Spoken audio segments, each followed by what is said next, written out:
আয়াত ৬২ ولا نكلف نفسا إلا وسعها ولدينا كتاب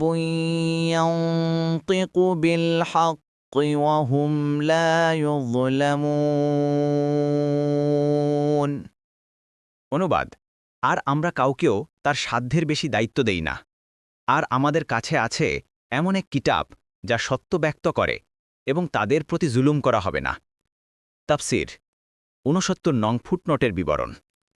কোনো মুফাসসিরের মতে কিতাব বলে এখানে আমলনামাকে বোঝানো হয়েছে এই আমলনামা প্রত্যেক ব্যক্তির পৃথক পৃথকভাবে তৈরি হচ্ছে তার প্রত্যেকটি কথা প্রত্যেকটি নড়াচড়া এমনকি চিন্তাভাবনা এবং ইচ্ছা সংকল্পের প্রত্যেকটি অবস্থা পর্যন্ত তাতে সন্নিবেশিত হচ্ছে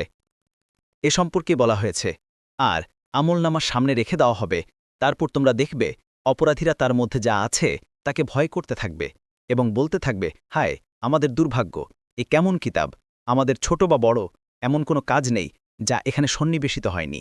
তারা যে যা কিছু করেছিল সবই নিজেদের সামনে হাজির দেখতে পাবে আর তোমার রব কারো প্রতি জুলুম করেন না সূরা আল কাহাফ ৪৯